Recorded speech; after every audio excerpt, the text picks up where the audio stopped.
Do you know Sean Kingston? Yeah, I mean, I've met him, yeah.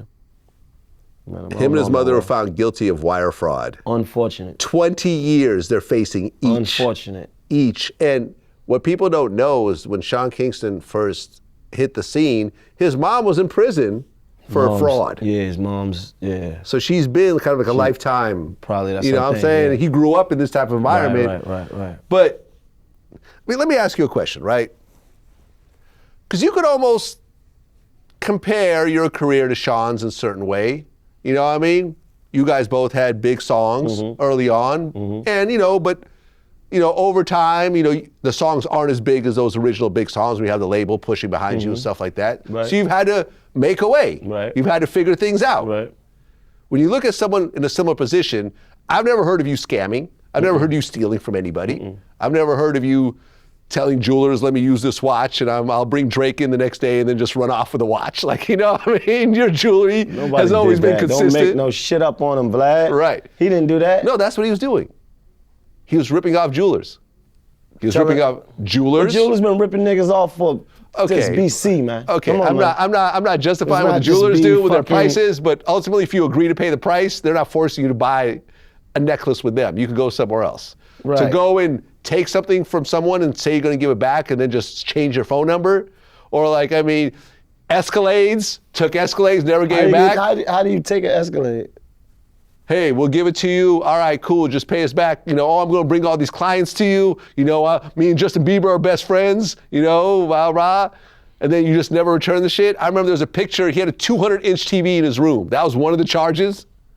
The TV? He took a TV, they put it in, and he just never paid him back. Shit ain't even funny, man. I don't like this for. Damn, man. What do you say to someone who's in the same boat as you but decided to go that I don't know, because you gotta understand, I'm biased, bro. I'm always gonna go with the artist? With the guy, the criminal, the guy.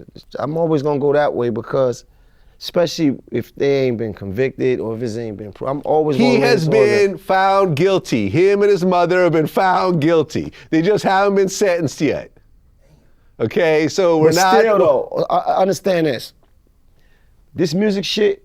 And let me tell you, hold on, and here's some details. Over 1 million in fraud involving jewelry, luxury vehicles, and other goods, including a $160,000 Cadillac Escalade, and jewelers for $480,000.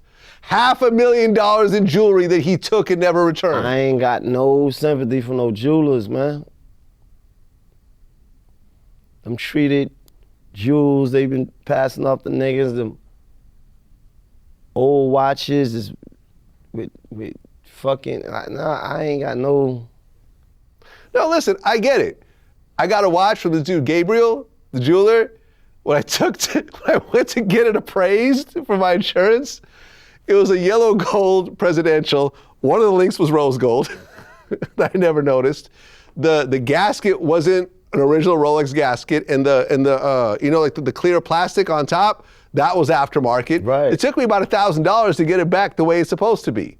There you go. And when I started calling him, he wasn't answering his phone. So I was like, fuck Gabe the jeweler in my interviews. And when he called me, you know what he said? What? Why are you snitching? He didn't even say I didn't do it. He said, why are you talking about it now? Right, it's part of the game. Fuck that dude. But I'm saying, it's part of the still, game. But the thing is this. If I ripped him off, I'd still be guilty. Right, so the thing is, I don't know what his situation is, what it was, what he was going through, but I do know this lifestyle, it's ups. He was living, I think, Miami, and he had some success, and you never want that to stop, bro. You never want that to stop. In your mind, you never want that to stop. You always feel like you one hit away, you got this fame, but then you might not have the bank account to match it. So, I guess in his situation, they used his fame, they leveraged his fame in a way to get all these things, but they wasn't paying for it, which I could understand to a certain extent, but it could have been an easier way to still end up with all these things, though. If you, I don't know, man, because I don't know what kind of games. Listen, I've always been cool with Sean Kingston. We've only had positive interactions. I've interviewed him near the beginning. I've gone to his house parties, always been polite, always been gracious. Right. I know me and Zach Katz I don't and wanna JR, see him I'm get- friends I don't- with, those JR, label definitely. owners. Zach, I know, I don't yeah. want to see him go to prison, I don't but wanna- at yeah, I the don't end of the wanna see- day, I mean, what are you going to do? Man, it's not, he ain't hurt no, look, nobody got shot, Right. right? Nobody bled, nobody was in the hospital. Yeah, no, nobody- he's probably not going to Yeah. get 20 years, but his mother, who's older, who has a criminal history, is probably going to get a bigger penalty. They need Because to now let- she's a repeat They offender. need to let him get probation and call it a day, man. Well, we'll see what happens. Hopefully he'll You get know, it. Let him borrow a couple more watches for some jewelry.